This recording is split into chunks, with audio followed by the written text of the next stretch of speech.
Tanggal 15 Januari tahun 2025, sebuah kebakaran hebat melanda Tiara Tower, merenggut nyawa dan meninggalkan duka mendalam. Bagaimana tragedi ini bisa terjadi? Apa yang sebenarnya terjadi di malam itu? Dan apa yang bisa kita pelajari dari kejadian yang memilukan ini?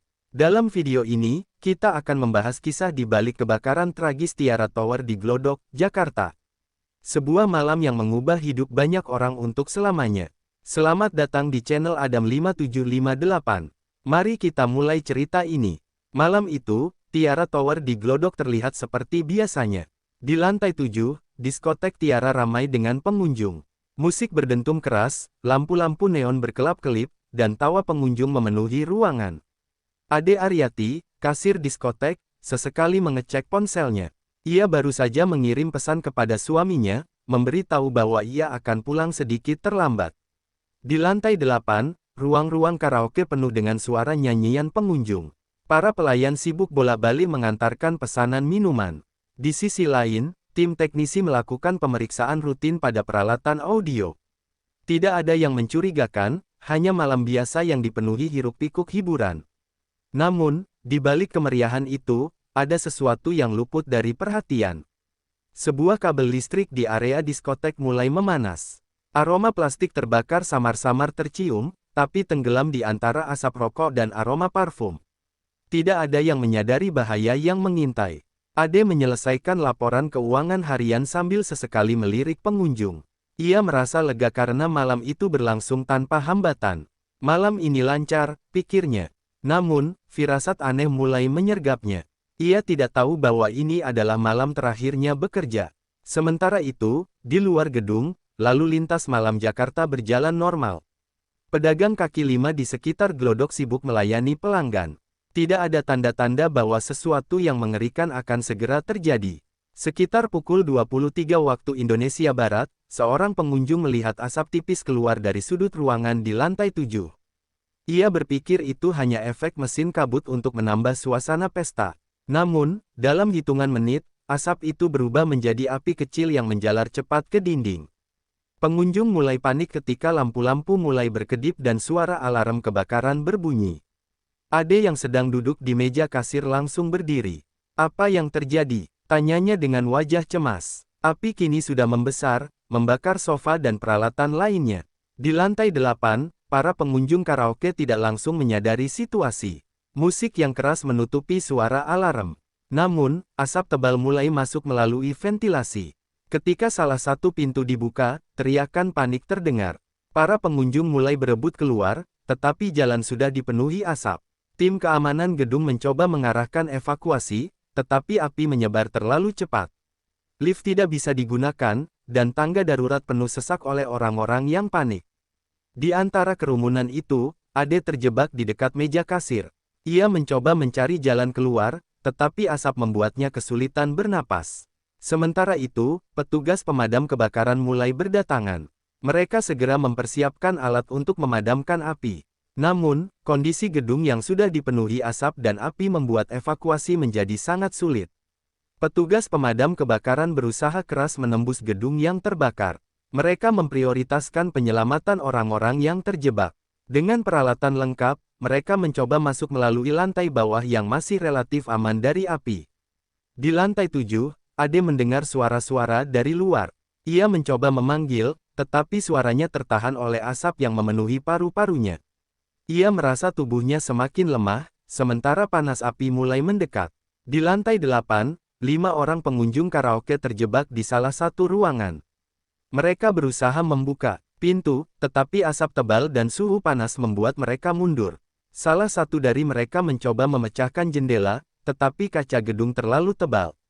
Pemadam kebakaran akhirnya berhasil mencapai lantai 7, tetapi situasinya semakin berbahaya. Struktur gedung mulai retak, dan api semakin sulit dikendalikan. Mereka berhasil menyelamatkan beberapa orang, tetapi banyak yang masih hilang. Di luar gedung, keluarga korban yang cemas berkumpul, menunggu kabar dari petugas. Suami Ade mencoba menghubungi ponselnya, tetapi tidak ada jawaban. Ia hanya bisa berharap bahwa istrinya berhasil selamat. Pagi harinya, api akhirnya berhasil dipadamkan setelah upaya keras semalaman. Namun, pemandangan yang tersisa sungguh memilukan. Lantai 7 hingga 9 gedung itu hangus terbakar. Tim penyelamat mulai mengevakuasi korban. Di salah satu ruangan karaoke di lantai 8, mereka menemukan 5 orang yang tewas karena kehabisan oksigen. Di dekat meja kasir lantai 7, jasad Ade Aryati ditemukan dalam kondisi mengenaskan.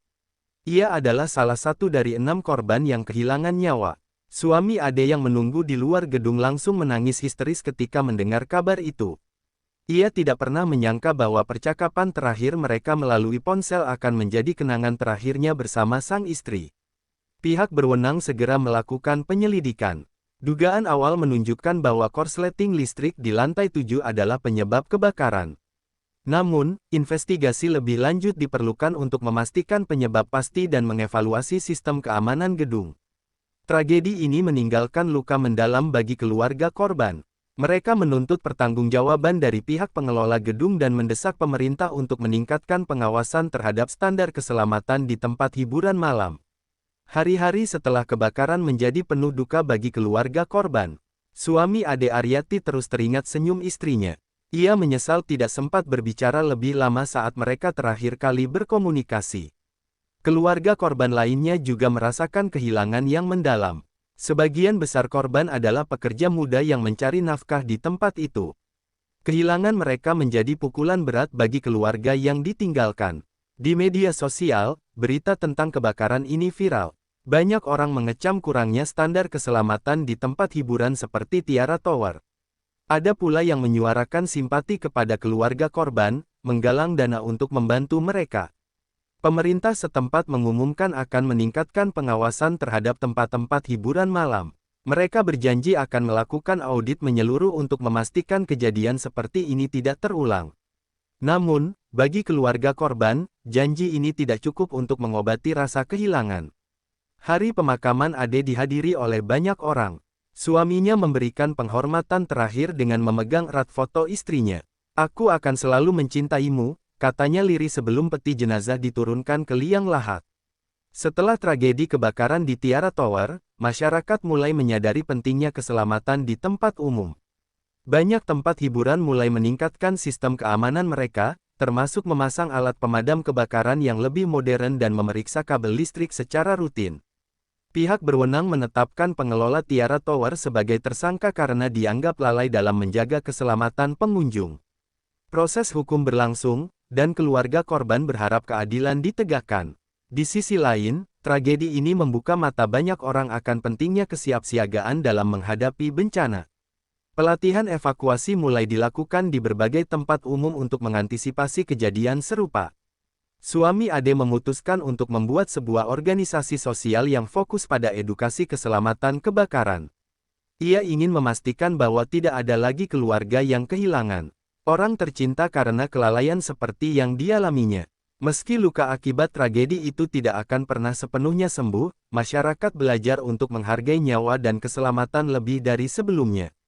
Tiara Tower kini menjadi pengingat akan pentingnya kewaspadaan dan tanggung jawab bersama.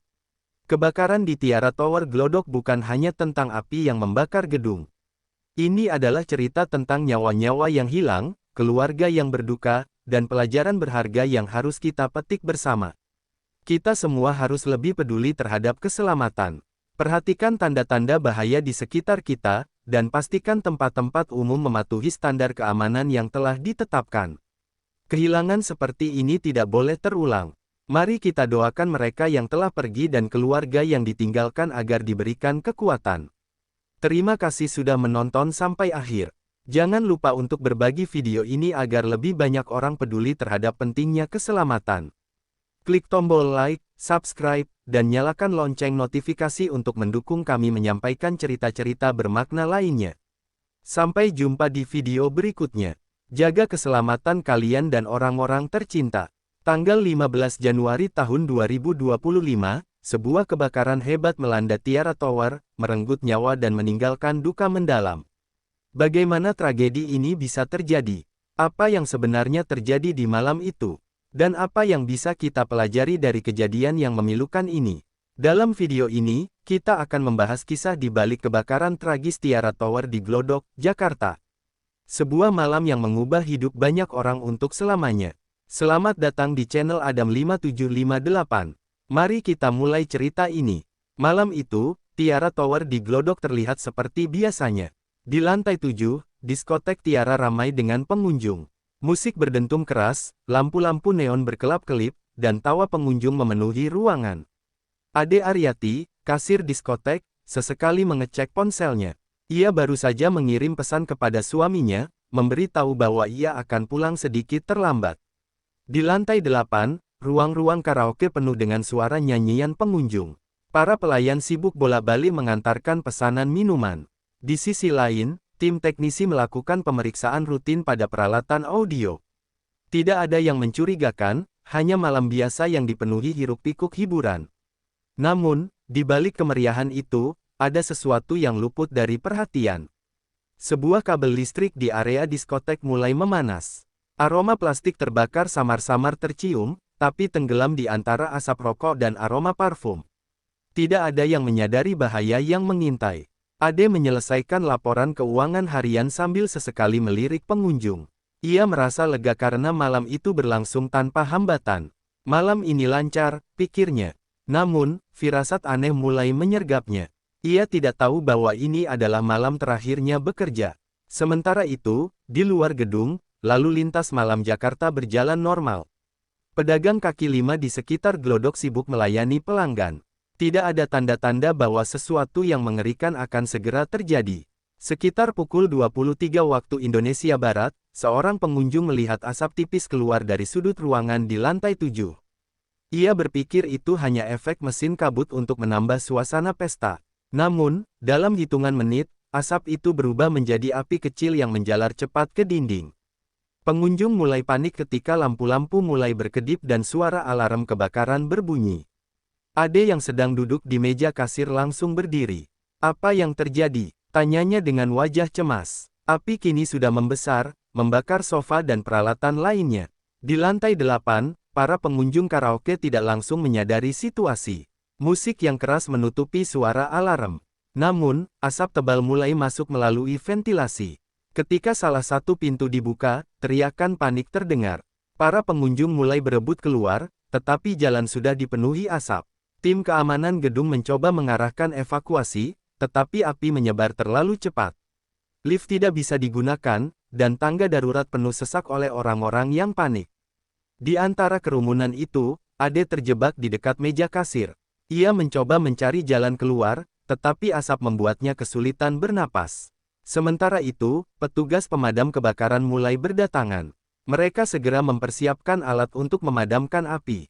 Namun, kondisi gedung yang sudah dipenuhi asap dan api membuat evakuasi menjadi sangat sulit. Petugas pemadam kebakaran berusaha keras menembus gedung yang terbakar. Mereka memprioritaskan penyelamatan orang-orang yang terjebak. Dengan peralatan lengkap, mereka mencoba masuk melalui lantai bawah yang masih relatif aman dari api. Di lantai 7, Ade mendengar suara-suara dari luar. Ia mencoba memanggil, tetapi suaranya tertahan oleh asap yang memenuhi paru-parunya. Ia merasa tubuhnya semakin lemah, sementara panas api mulai mendekat. Di lantai 8, 5 orang pengunjung karaoke terjebak di salah satu ruangan. Mereka berusaha membuka pintu, tetapi asap tebal dan suhu panas membuat mereka mundur. Salah satu dari mereka mencoba memecahkan jendela, tetapi kaca gedung terlalu tebal. Pemadam kebakaran akhirnya berhasil mencapai lantai 7, tetapi situasinya semakin berbahaya. Struktur gedung mulai retak, dan api semakin sulit dikendalikan. Mereka berhasil menyelamatkan beberapa orang, tetapi banyak yang masih hilang. Di luar gedung, keluarga korban yang cemas berkumpul, menunggu kabar dari petugas. Suami Ade mencoba menghubungi ponselnya, tetapi tidak ada jawaban. Ia hanya bisa berharap bahwa istrinya berhasil selamat. Pagi harinya, api akhirnya berhasil dipadamkan setelah upaya keras semalaman. Namun, pemandangan yang tersisa sungguh memilukan. Lantai 7 hingga 9 gedung itu hangus terbakar. Tim penyelamat mulai mengevakuasi korban. Di salah satu ruangan karaoke di lantai 8, mereka menemukan 5 orang yang tewas karena kehabisan oksigen. Di dekat meja kasir lantai 7, jasad Ade Aryati ditemukan dalam kondisi mengenaskan. Ia adalah salah satu dari 6 korban yang kehilangan nyawa. Suami Ade yang menunggu di luar gedung langsung menangis histeris ketika mendengar kabar itu. Ia tidak pernah menyangka bahwa percakapan terakhir mereka melalui ponsel akan menjadi kenangan terakhirnya bersama sang istri. Pihak berwenang segera melakukan penyelidikan. Dugaan awal menunjukkan bahwa korsleting listrik di lantai 7 adalah penyebab kebakaran. Namun, investigasi lebih lanjut diperlukan untuk memastikan penyebab pasti dan mengevaluasi sistem keamanan gedung. Tragedi ini meninggalkan luka mendalam bagi keluarga korban. Mereka menuntut pertanggungjawaban dari pihak pengelola gedung dan mendesak pemerintah untuk meningkatkan pengawasan terhadap standar keselamatan di tempat hiburan malam. Hari-hari setelah kebakaran menjadi penuh duka bagi keluarga korban. Suami Ade Aryati terus teringat senyum istrinya. Ia menyesal tidak sempat berbicara lebih lama saat mereka terakhir kali berkomunikasi. Keluarga korban lainnya juga merasakan kehilangan yang mendalam. Sebagian besar korban adalah pekerja muda yang mencari nafkah di tempat itu. Kehilangan mereka menjadi pukulan berat bagi keluarga yang ditinggalkan. Di media sosial, berita tentang kebakaran ini viral. Banyak orang mengecam kurangnya standar keselamatan di tempat hiburan seperti Tiara Tower. Ada pula yang menyuarakan simpati kepada keluarga korban, menggalang dana untuk membantu mereka. Pemerintah setempat mengumumkan akan meningkatkan pengawasan terhadap tempat-tempat hiburan malam. Mereka berjanji akan melakukan audit menyeluruh untuk memastikan kejadian seperti ini tidak terulang. Namun, bagi keluarga korban, janji ini tidak cukup untuk mengobati rasa kehilangan. Hari pemakaman Ade dihadiri oleh banyak orang. Suaminya memberikan penghormatan terakhir dengan memegang erat foto istrinya. "Aku akan selalu mencintaimu," katanya lirih sebelum peti jenazah diturunkan ke liang lahat. Setelah tragedi kebakaran di Tiara Tower, masyarakat mulai menyadari pentingnya keselamatan di tempat umum. Banyak tempat hiburan mulai meningkatkan sistem keamanan mereka, termasuk memasang alat pemadam kebakaran yang lebih modern dan memeriksa kabel listrik secara rutin. Pihak berwenang menetapkan pengelola Tiara Tower sebagai tersangka karena dianggap lalai dalam menjaga keselamatan pengunjung. Proses hukum berlangsung, dan keluarga korban berharap keadilan ditegakkan. Di sisi lain, tragedi ini membuka mata banyak orang akan pentingnya kesiapsiagaan dalam menghadapi bencana. Pelatihan evakuasi mulai dilakukan di berbagai tempat umum untuk mengantisipasi kejadian serupa. Suami Ade memutuskan untuk membuat sebuah organisasi sosial yang fokus pada edukasi keselamatan kebakaran. Ia ingin memastikan bahwa tidak ada lagi keluarga yang kehilangan orang tercinta karena kelalaian seperti yang dialaminya. Meski luka akibat tragedi itu tidak akan pernah sepenuhnya sembuh, masyarakat belajar untuk menghargai nyawa dan keselamatan lebih dari sebelumnya. Tiara Tower kini menjadi pengingat akan pentingnya kewaspadaan dan tanggung jawab bersama. Kebakaran di Tiara Tower Glodok bukan hanya tentang api yang membakar gedung. Ini adalah cerita tentang nyawa-nyawa yang hilang, keluarga yang berduka, dan pelajaran berharga yang harus kita petik bersama. Kita semua harus lebih peduli terhadap keselamatan. Perhatikan tanda-tanda bahaya di sekitar kita, dan pastikan tempat-tempat umum mematuhi standar keamanan yang telah ditetapkan. Kehilangan seperti ini tidak boleh terulang. Mari kita doakan mereka yang telah pergi dan keluarga yang ditinggalkan agar diberikan kekuatan. Terima kasih sudah menonton sampai akhir. Jangan lupa untuk berbagi video ini agar lebih banyak orang peduli terhadap pentingnya keselamatan. Klik tombol like, subscribe, dan nyalakan lonceng notifikasi untuk mendukung kami menyampaikan cerita-cerita bermakna lainnya. Sampai jumpa di video berikutnya. Jaga keselamatan kalian dan orang-orang tercinta.